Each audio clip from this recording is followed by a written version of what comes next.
स्वागत है आपका के को गंगा में। और आज जो हम टॉपिक कर रहे हैं नेशनल इनकम का एक बहुत मोस्ट इम्पोर्टेंट टॉपिक है जीएनपी एंड इकोनॉमिक वेलफेयर। देखिए, मोस्टली ये कंसेप्ट माना जाता है, ये धारणा होती है कि अगर किसी देश की राष्ट्रीय आय इंक्रीज हो रही है, जीएनपी इंक्रीज कर रहा है, तो हम ये बात मान लेते हैं कि उस देश में इकोनॉमिक वेलफेयर भी इंक्रीज कर रहा है, आर्थिक कल्याण भी इंक्रीज हो रहा है। जो लोग हैं उनकी लिविंग्स जो है वो हाई हो चुकी है, अच्छा स्टैंडर्ड हो चुका है, ये बात हम मान के चलते हैं। पर क्या ये बात सही है कि अगर किसी देश की राष्ट्रीय आय इंक्रीज हो रही हो, जीएनपी इंक्रीज कर रहा हो, तो क्या वास्तव में उस देश का इकोनॉमिक वेलफेयर होता है? देखिए, जो इकोनॉमिक वेलफेयर होता है वो बहुत सी बातों पर डिपेंड करता है। हम यहाँ पे इसी बात को एनालिसिस करेंगे कि जीएनपी के इंक्रीज होने से क्या वास्तव में इकोनॉमिक वेलफेयर इंक्रीज होता है। तो देखिए, कंसेप्ट को क्लियर करते हैं। फर्स्ट ऑफ ऑल हम देखते हैं जीएनपी की संरचना।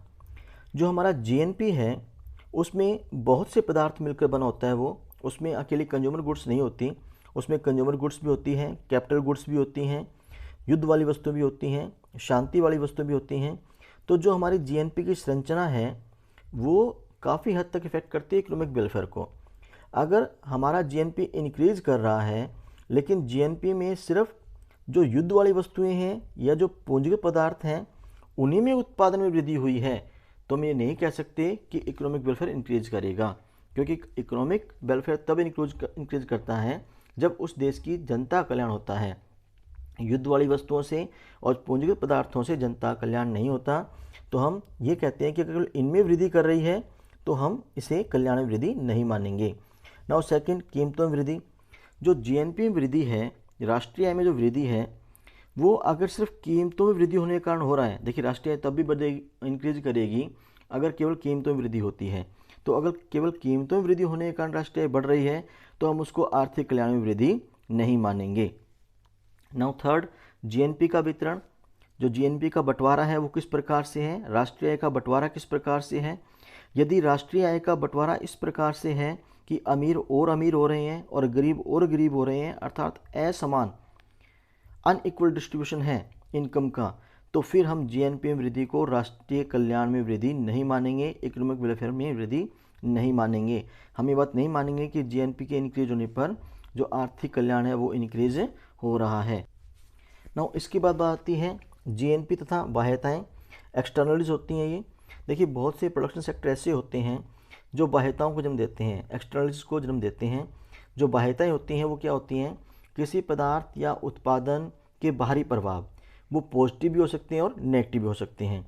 जैसे मान लीजिए आप कोई बाग लगाते हैं अपने घर के बाहर, कोई बगीचा लगाते हैं, तो बगीचे की जो सुगंध होगी उसे केवल आप ही महसूस नहीं करेंगे, आपके अड़ोस पड़ोस के लोग जो होंगे वो भी महसूस करेंगे, वो उसकी पॉजिटिव एक्सटर्नलिटीज़ हैं।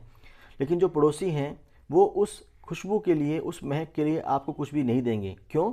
क्योंकि जो बगीचा है वो बाजार क्रिया नहीं है, वो गैर बाजार क्रिया है। इसी प्रकार से मान लीजिए आपके गांव है, गांव के अंदर तालाब होते हैं, जोहड़ होते हैं, उनकी सफाई करवाई गई। तो जो सफाई करवाई गई उसमें गांव के लोग कुछ भी पे नहीं करेंगे, लेकिन उस सफाई का जो बेनिफिट होगा वो पूरे गांव को होगा, क्योंकि उस तरफ से दुर्गंध गायब हो जाएगी, अच्छा पानी मिलेगा पशुओं को नहलाने के लिए, पीने के लिए। तो इस प्रकार से वो पे नहीं करेंगे। क्यों पे नहीं करेंगे? क्योंकि जो जोहड़ या तालाब जो साफ़ करवाया गया वो बाजार क्रिया नहीं है। तो जीएनपी में ऐसी बहुत सी क्रियाएं होती हैं जो पॉजिटिव या नेगेटिव इफेक्ट रखती हैं, लेकिन उनको हम जीएनपी में शामिल नहीं करते क्योंकि वो बाजार क्रियाएं नहीं होती। इसी प्रकार से कोई फैक्ट्री है, वो उत्पादन कर रही है, उत्पादन करते समय वायु प्रदूषण करती है, तो वायु प्रदूषण की जो लागत है वो जीएनपी में शामिल नहीं होती, क्योंकि वायु प्रदूषण करना बाजार क्रिया नहीं है। तो ये उसका नेगेटिव इफेक्ट है उस क्रिया का, उसको हम बाह्यताएं बोलते हैं। तो जो बाह्यताएं धनात्मक बाह्यताएं हैं वो नो डाउट कल्याण में वृद्धि करती हैं, और जो नेगेटिव बाह्यताएं हैं, ऋणात्मक बाह्यताएं हैं, वो कल्याण में कमी करती हैं। लेकिन जीएनपी की गणना करते समय इन बाह्यताओं को हम शामिल नहीं कर पाते, इनका मूल्य शामिल नहीं हो पाता, क्योंकि ये गैर बाजार क्रियाएं होती हैं जो कि कल्याण में वास्तव में वृद्धि करती हैं और कल्याण में कमी भी करती हैं। इसलिए अगर ऐसी देश में बहुत सी क्रियाएं की जा रही हैं जो कल्याण में वृद्धि करती हैं लेकिन उनको जीएनपी में शामिल नहीं किया गया, तो फिर जीएनपी कल्याण का सूचक कैसे हो सकता है। इसी प्रकार से अगर ऐसी क्रियाएं की जा रही हैं जिनसे कल्याण में कमी हो रही है और उनको भी जीएनपी में शामिल नहीं किया जा रहा, तो जीएनपी वैसे तो इंक्रीजमेंट दिखाएगा, लेकिन अगर उन क्रियाओं को हम शामिल कर रहे हैं तो जीएनपी क्या हो जाएगा, कम हो जाएगा। इसलिए जीएनपी जो है वो कल्याण का सूचक नहीं होता, क्योंकि इनमें धनात्मक या ऋणात्मक बाह्यता को शामिल नहीं किया जाता। Next, environment pollution. जीएनपी में पर्यावरण प्रदूषण की लागत को शामिल नहीं किया जाता। उत्पादन करते समय पर्यावरण का बहुत लॉस होता है। फैक्ट्रियों का धुआं, फैक्ट्रियों का गंदा पानी, कीटनाशकों का प्रयोग, ये सब क्या करते हैं, प्रदूषण फैलाते हैं, लेकिन इनकी गणना जीएनपी की गणना करते समय नहीं की जाती। इसलिए जीएनपी में जो इंक्रीजमेंट है वो कल्याण का सूचक नहीं माना जाता। एक्चुअली में जीएनपी कल्याण का सूचक तभी होता है जब किसी कंट्री के लोगों का वेलफेयर अधिक से अधिक होता है, तो हम जीएनपी में वृद्धि क्या मानते हैं, कल्याण सूचक मानते हैं, अदरवाइज नहीं मानते। Thank you. अगर वीडियो अच्छा लगे तो सब्सक्राइब कीजिए, शेयर कीजिए, ताकि नेक्स्ट वीडियो की अपडेट आपको मिलती रहे। Thank you.